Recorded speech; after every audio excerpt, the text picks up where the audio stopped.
Welcome back to the Script Your Future radio show. This is Kristen speaking. This is Andy. This is Katharina. And today we have a couple of special guests from the UC Davis Medical School. Oh, hi, I'm Jamie. I'm a first-year medical student. Hi, I'm Lindsay, and I'm also a first-year medical student. And today our program is going to focus around diabetes. So stay tuned and enjoy some sweet music.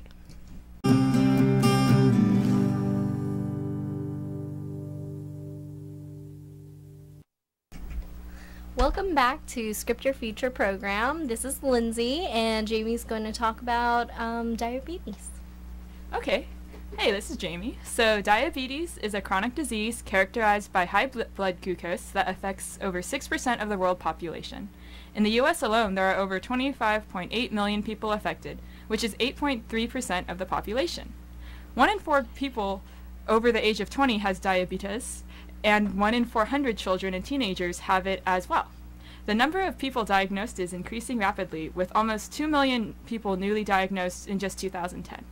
So today we're going to have a question and answer to see how we can best manage care for our patients. There are many different types of diabetes, and the 2 most common types are type 1 and type 2, which will be our primary focus for today's topic. So we'll be right back with the question and answers about diabetes after the break. Welcome back and thanks for listening. So we're going to go ahead and get started with our interview session. I'm going to go ahead and ask the med students a question first. So when you guys are educating the patient about their disease, what key points do you address? That's a great question. We definitely like to see our patients monitor their blood glucose levels, just because we worry about kind of what happens in between the visits, so we like them to be on top of that. And then we are also interested in having them keep a sugar source close when, if they ever have hypoglycemia, which is low blood sugar, and then they can get dizziness, fainting, and so there could be some big complications in the interim. Yeah. I also like to see what their diet's like, because diet plays a big role in managing diabetes. So it's good to get a good social history to know their background and what sort of things they eat, because we can possibly help them from that aspect as well. Great. Do you guys have a question for us? We do. Do you guys do consults about diabetes regularly, and what do you guys end up saying? Yeah, actually we do diabetes consultations pretty frequently. I know it's usually at my pharmacy about 1 in 10 patients have diabetes, but it does vary from location to location. I'll say one thing that I usually consult on is, like you said, hypoglycemia. So that can be shown through a rapid heart rate, cold sweats, trembling, hunger, concentration issues, confusion, dizziness, blurred vision. So there are a lot of symptoms associated with hypoglycemia, and it can be pretty serious. So it's always important for the patient to keep a sugar supply close by, such as like a hard candy or honey or something like that, so that they don't go into hypoglycemia. Absolutely. Yeah, I'd like to add that we also, depending on the medication, we consult in different ways. Like if it's, say, metformin, we just let them know about, lactic acidosis, and we just try and dumb it down to make them understand what it is and what type of symptoms might manifest itself. We also make sure to tell them to exercise as regularly as possible, because it's important to exercise for one thing, but it's also important for diabetic patients. But we don't want them to exercise too much, because if they do exercise too much, of course their blood sugar is going to drop, and that's not good for diabetic patients. We also want to make sure that they check their blood pressure, their blood sugar levels regularly throughout the day, depending on what the doctor says, the amount of times the doctor tells them to, and to make sure that they know the blood sugar levels that are safe. If you're fasting, then the safe blood sugar levels would be between 100 or under 100, and if you're not fasting, then it would be below 140. Those type of things. Okay. Thank you for listening, and stay tuned. We'll have some more interview questions after the break. Hey guys, welcome back to our diabetes segment, and we are going to continue our question answer session with the med students. So the next question that I have for you guys is, as pharmacists, we see issues with medication adherence at retail pharmacies when patients don't pick up their meds or when they don't understand how to take their meds due to language barriers. What are some major issues that physicians come across when patients come to the clinic, and how do you think we could work together to resolve these issues? Well, one thing I think is important, especially with the language barriers, is just understanding, just being more culturally competent, because a lot of patients don't see medications used chronically or continuously as bad. So for example, at one of the clinics I've worked at, some patients only took their diabetes medication when they noticed problems with their vision, and we had to just really explain to them that taking medication regularly isn't necessarily a bad thing, and to just encourage them to continue asking questions. I don't know about you, Lindsay, what other things would you say? Yeah, and sort of going along the same lines of cultural competency, we have other like socioeconomic barriers, like transportation is a big issue for some of our patients. And just having enough time, because we have a lot of, single parents or migrant workers, and so they just don't necessarily have the time to make it out to the pharmacies and to get those prescriptions refilled or filled in general. So yeah, we try to work with them in our student clinics by actually offering them some from the pharmacies on site at the clinics. Oh, I have a question about your clinics. Do you guys have pharmacists on site, or do you guys, how does that work? Some have either a pharmacist or a pharmacy student, so like a pharmacy assistant. And I know at our clinic, we actually work closely with a pharmacist at UCD Med Center, and we also work hand in hand with the physicians on site. And so they explain to us each of the medications, why they prefer one drug over another, and that kind of thing. Oh, very good.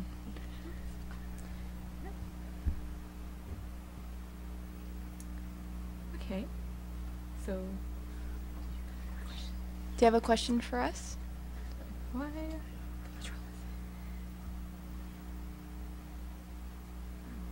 Yes, we do have a question for you. So, how do you think pharmacists and physicians can work together to better address the issue of medication adherence? So, sort of like what this whole campaign is based upon is fostering interprofessional communication.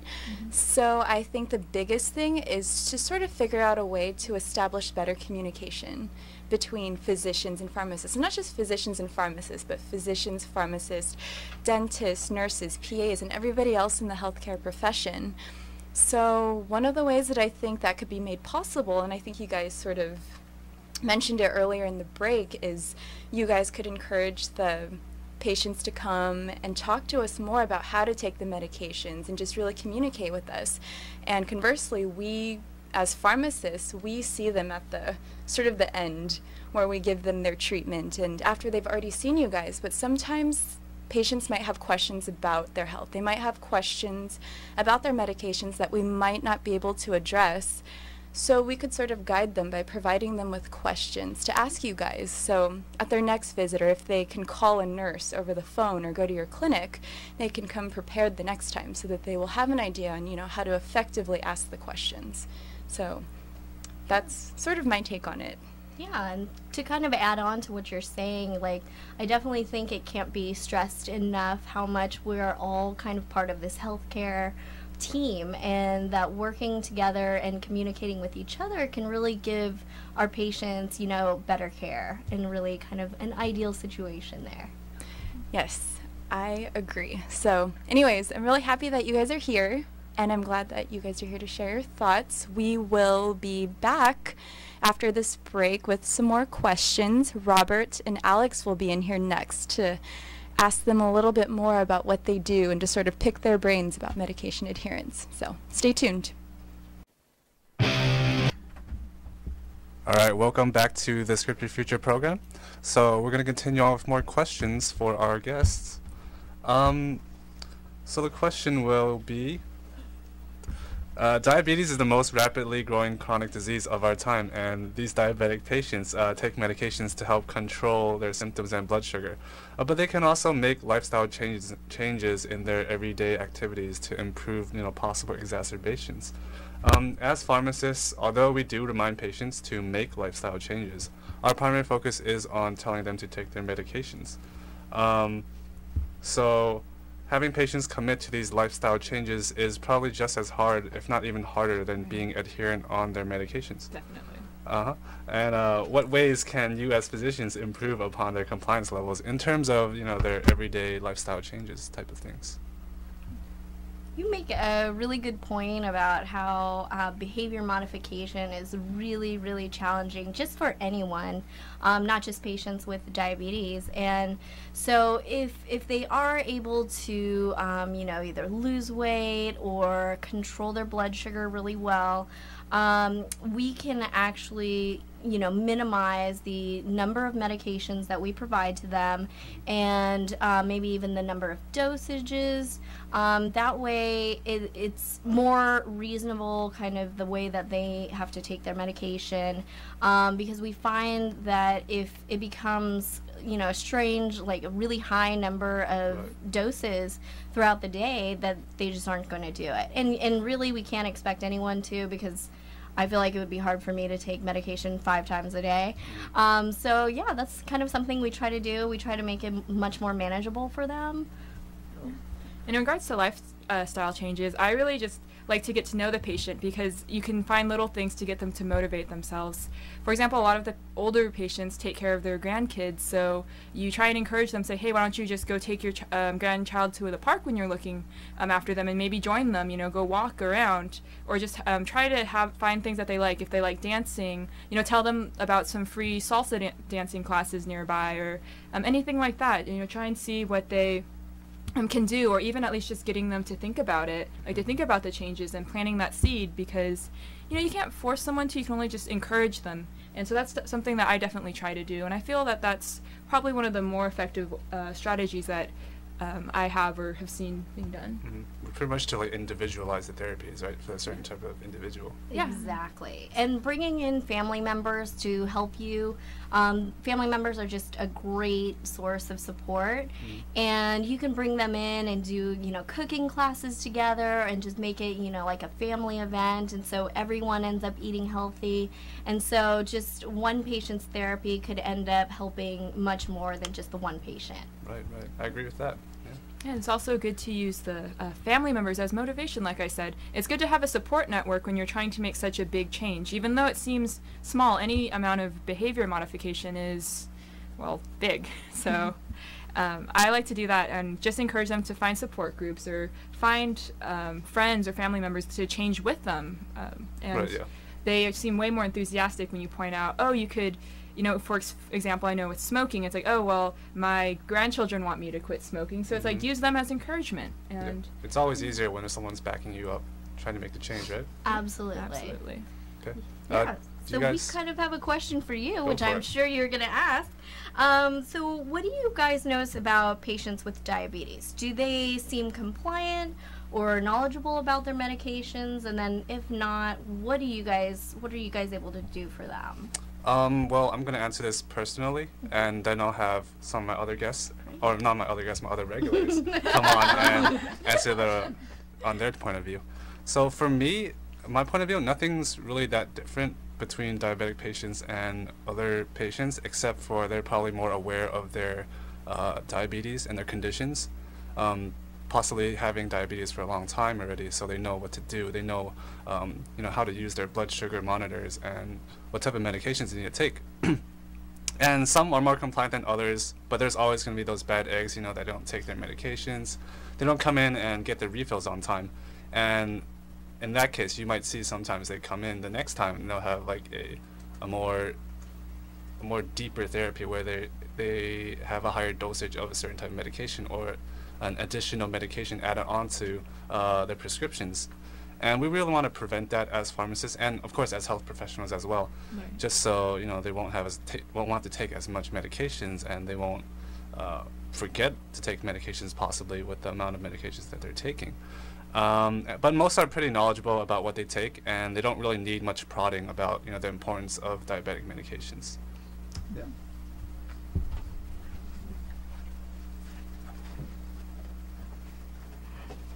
Hey everybody, I'm Alex. One thing I've noticed between some of my patients, generally they don't see why it's so bad to have, high blood sugar until, when they start taking their medications, they see a hypoglycemic attack. Then they'll see, why is that so bad? But then they don't see what is so bad about having high blood sugar. They don't realize, how many risks that can open you up to, But in general, once they have that first hypoglycemic attack, they'll start taking their medications more seriously. Wonderful. That's good.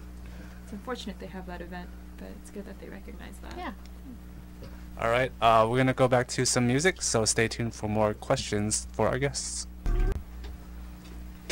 All right, welcome back to the Script Your Future radio / TV program, I suppose. And we're going to start this off with another question. So, all right. Do you guys do consults on diabetes regularly? And if so, what do you tell the patients? Oh, well, I actually do a lot of diabetes consults. The vast majority of the patients that I see actually have diabetes or some other disease that often goes hand in hand with it. So, Yeah, I'm also in the same boat. At our student clinics, we do see the majority of our patients have diabetes, and we really talk to them about kind of the complications and the risks of diabetes that's uncontrolled. And we could see things like retinopathies, which are problems with the eyes, where sometimes they can even lose their vision. We have neuropathy, where there's a problem with your nerves, so then you can end up having like a leg or an arm amputated. And yeah, just those serious risks, as well as we kind of see a triad with diabetes. It tends to be comorbid with other conditions like high blood pressure and high cholesterol. So we definitely try to stay on top, monitoring all three of those just in case for our patients. All right, do you guys have a question for us? Or? We do. So hopping back to talking about consults for patients that you guys do you see a difference in compliance with non-English speaking patients? And if you guys do, how do you guys address this problem? What's up, guys? My name is Robert. Yeah, obviously there is going to be, a big difference. So one of the things that we are mostly concerned of when, trying to get across to these patients about medication adherence is if they understand, the importance or,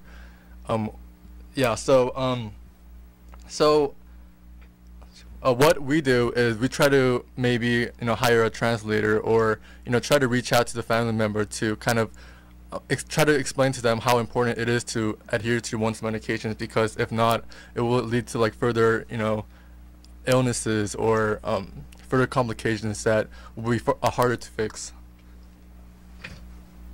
Do you have anything to say, Alex?